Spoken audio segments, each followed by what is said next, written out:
Good day, everyone.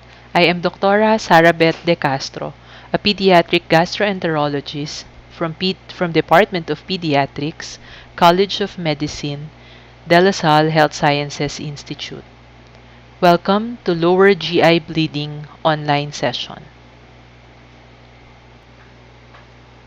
For our objective, at the end of the lecture, the student must be able to recognize, using a rational approach in pediatric patients, the possible cause of lower gastrointestinal bleeding in a given clinical scenario, and appropriately manage a child with lower gastrointestinal bleeding in a given clinical case scenario.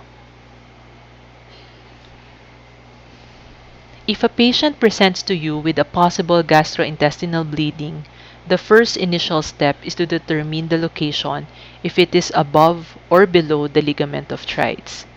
Patients may present with the following. Hematemesis and melena may signify an upper gastrointestinal cause, while hematochezia and the rest may be seen among those with lower gastrointestinal bleeding. The incidence of gastrointestinal bleeding is not well established in children, and the lower gastrointestinal bleeding accounts for 0.3% emergency room visits. We have to ask if it's really blood or is it really from the intestinal tract. Some artificial food coloring or medications may sometimes give a different color of the stool. On the other hand, in performing GIAC test, we have to take note of the following, which may bring false positive or false negative results.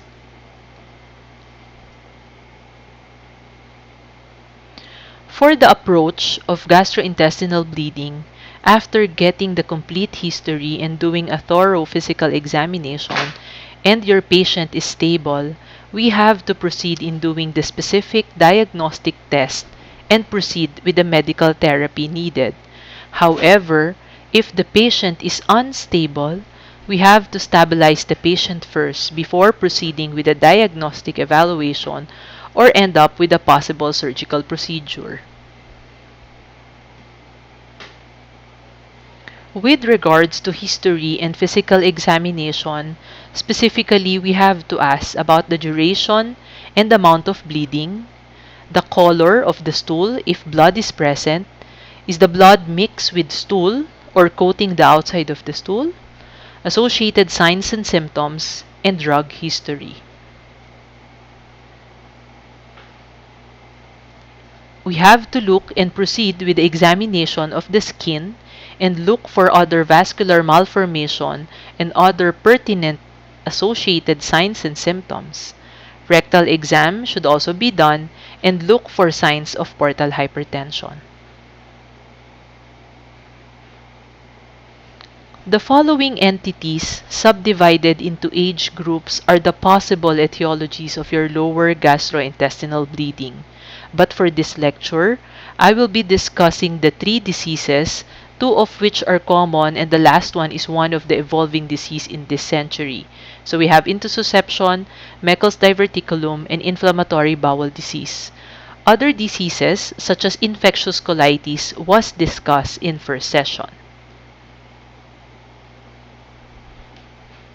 In general, the following diagnostic tests can be considered in approach of patients with gastrointestinal bleeding.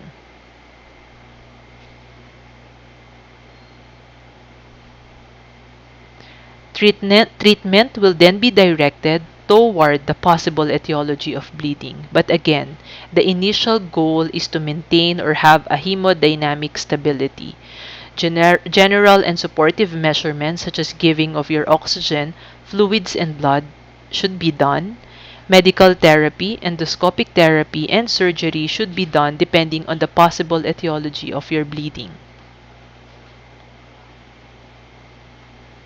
First is Meckel's diverticulum. It is the most common congenital anomaly of the gastrointestinal tract, which is about 2 to 3% of all infants. It is caused by incomplete obliteration of the omphallomesenteric duct during the 7th week of gestation. The rule of twos in Meckel's is that it is found in approximately 2% of the general population. It is located 2 feet proximal to the ileocecal valve. It is approximately 2 inches in length, and it contains two types of ectopic mucosa or tissue. You have pancreatic or gastric. It is generally present before age of 2, and it is found 2 times common in females than males. Clinical manifestations would be painless rectal bleeding caused by ulceration of the adjacent normal ileal mucosa. This is because the acid is not neutralized by pancreatic bicarbonate. The stool is described as brick red or sometimes currant jelly. The most common ectopic mucosa is gastric but can also be pancreatic, jejunal, or combination of these tissues. Bleeding may cause significant anemia but usually self-limited because vessels can contract due to the splanchnic contraction as the patients become hypovolemic. And less often, obstruction may happen when diverticulum acts as a lead point for intussusception. In a patient with painless rectal bleeding, high suspicion of Meckel's can be made because it accounts for 50% of lower GI bleed in children younger 2 years old. Plain X-ray and barium are of no value, while Meckel's scan can provide a sensitivity of 85% and specificity of 95%. Giving of your cimetidine, ranitidine, glucagon, and even pentagastrin can enhance uptake of this isotope. False negative is common among anemic patients, while false positive for Meckel's scan is uncommon. Treatment for patients with Meckel's diverticulum is surgical excision. It can be done by diverticulectomy using a laparoscopic technique or an open surgery. Next, we have intussusception. It occurs when a portion of your alimentary tract is telescoped with an adjacent segment. It is a common cause of intestinal obstruction between 5 months and 3 years of age. It is the most common abdominal emergency in children younger than 2 years of age. Majority of your intussusception are idiopathic. Seasonal incidence may also peak during fall and winter because it is correlated with prior respiratory adenovirus. With rotavirus, it produces enterotoxin, but there is no association between wild-type human rotavirus and intussusception. Approved rotavirus vaccines are associated with slight increased risk of intussusception, so it was prevented or not given beyond 6 months. Any GI infections or food protein introduction are believed to be one of the possible etiology of your intussusception, because swollen Peyer's patches in the terminal ileum may cause obstruction. Crohn's disease is also a risk factor. The following act as a lead point for your intussusception, but the most common will be your Meckel's diverticulum, intestinal polyp, inverted appendix, and the rest. With regards to the pathology of your intussusception, the most common is ileocolic. Ileal intussusception can be seen in patients with HSP, and this resolves spontaneously. And the less common type is your cecocolic.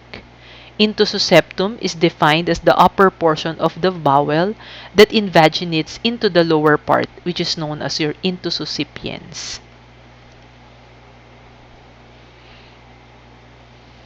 The initial pathology in intussusception is that you have constriction of the mesentery, which obstructs venous return. The engorgement of the intussusceptum follows with edema and bleeding of mucosa, may cause bloody stool with mucus. Most do not strangulate within the first 24 hours, but can eventuate in intestinal gangrene and shock if not treated properly. With regards to the clinical manifestations of intussusception, it has sudden onset of severe paroxysmal colicky pain. Usually, there is straining efforts with the legs and knees flex and loud cries. Vomiting is one of the early signs. Bloody stools can be seen in the first 12 hours of the illness. You may have sausage-shaped mass, and sometimes you may have fever, signs of peritonitis, lethargy, or even shock. But the classic triad of your intussusception that is seen in less than 30% of your cases will include pain, a palpable sausage-shaped abdominal mass, and a bloody or currant jelly stools. For the diagnostics, ultrasound as initial test can be done, which revealed donut or target sign. It has a sensitivity of 98 to 100% and a specificity of 98%. Plain radiograph can be done but may be non-specific. And lastly, we can proceed with both diagnostic and therapeutic, which is the air, hydrostatic, and less often water-soluble enemas.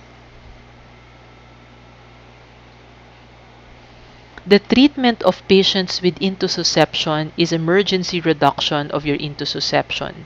It can be done by the radiologic hydrostatic reduction, which has 80 to 95% success rates for ileocoling. Some may have spontaneous reduction, which is around 4 to 10%. But surgical reduction is indicated if you have a presence of refractory shock, if you have suspected bowel necrosis or perforation, if you have signs of peritonitis, and you have multiple recurrences of your intussusception.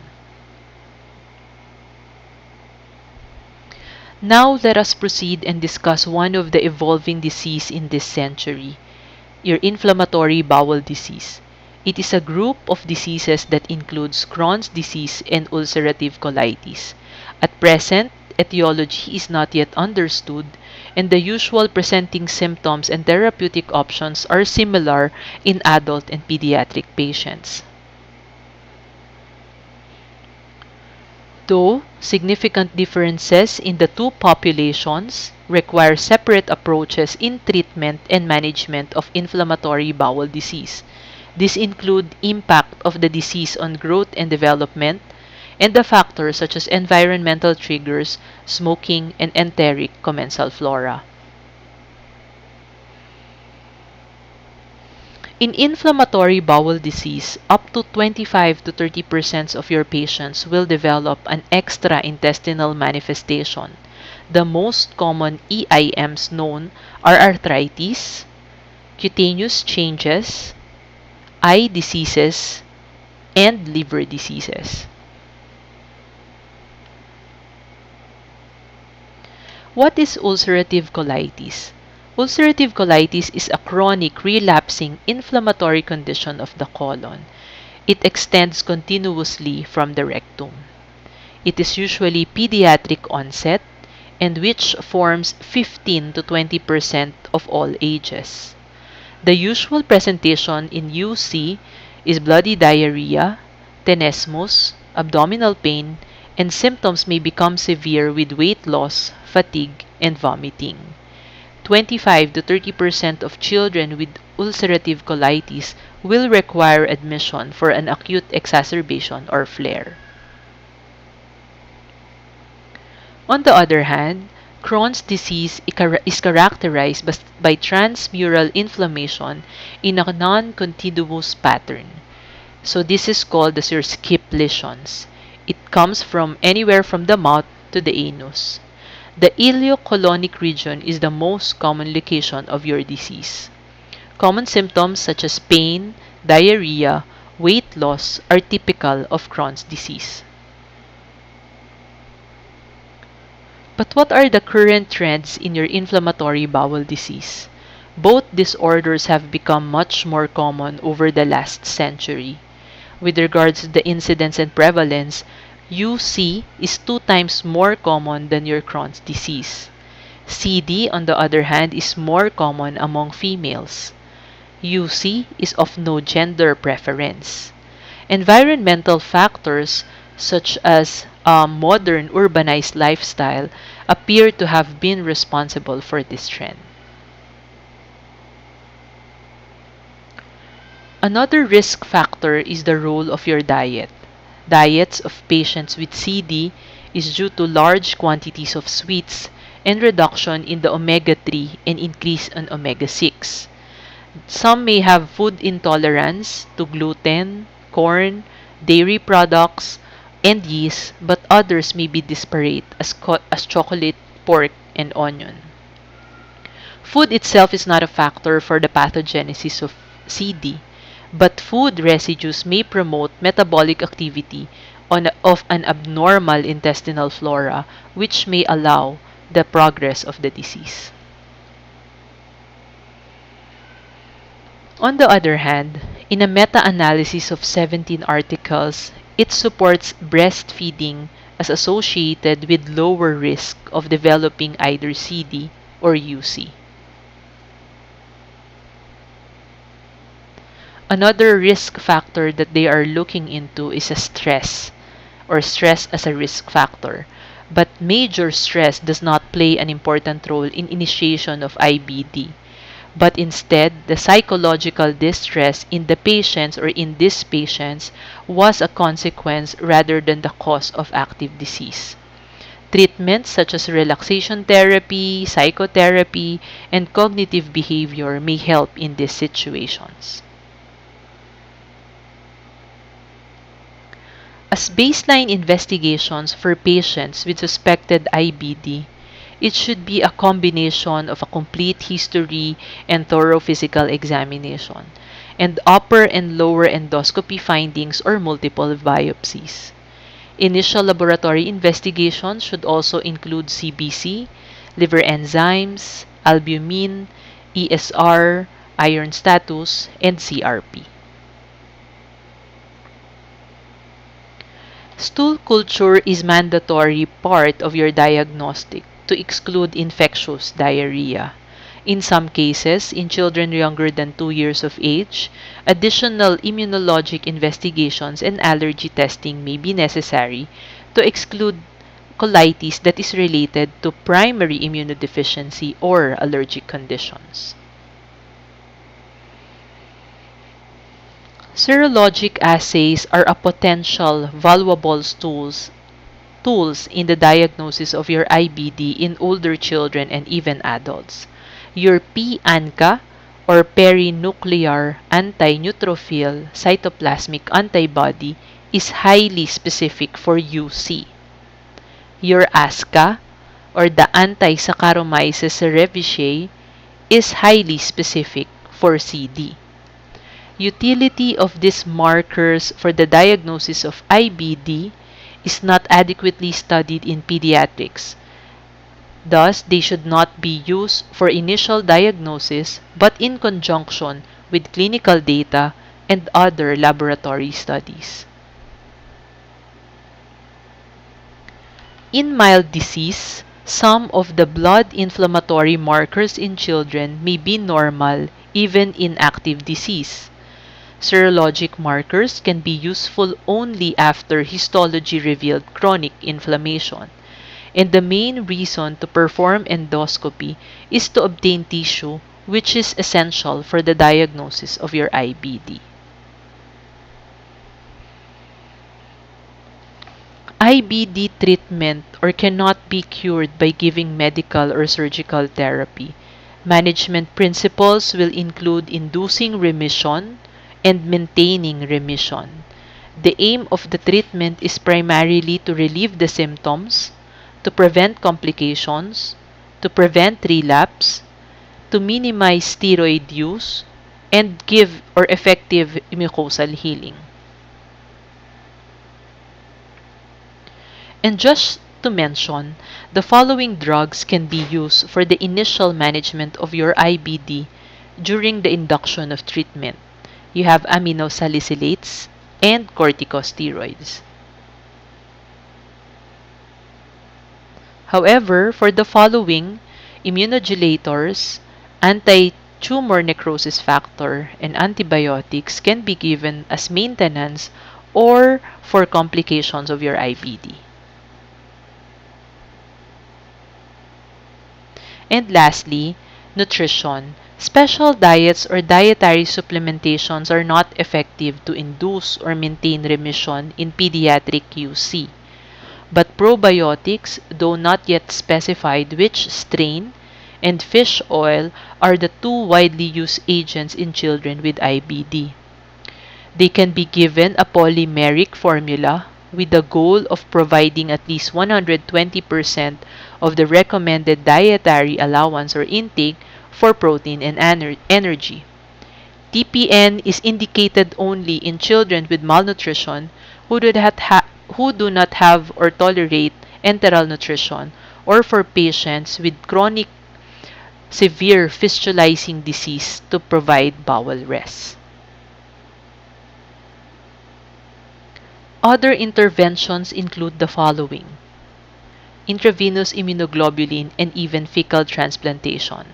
In IBD, the course is marked by remissions and exacerbations. Most children will respond initially to treatment and stay in remission for long periods. The risk of development of colon cancer is present, thus screening colonoscopy may be done every 2 years. Thank you and have a good day.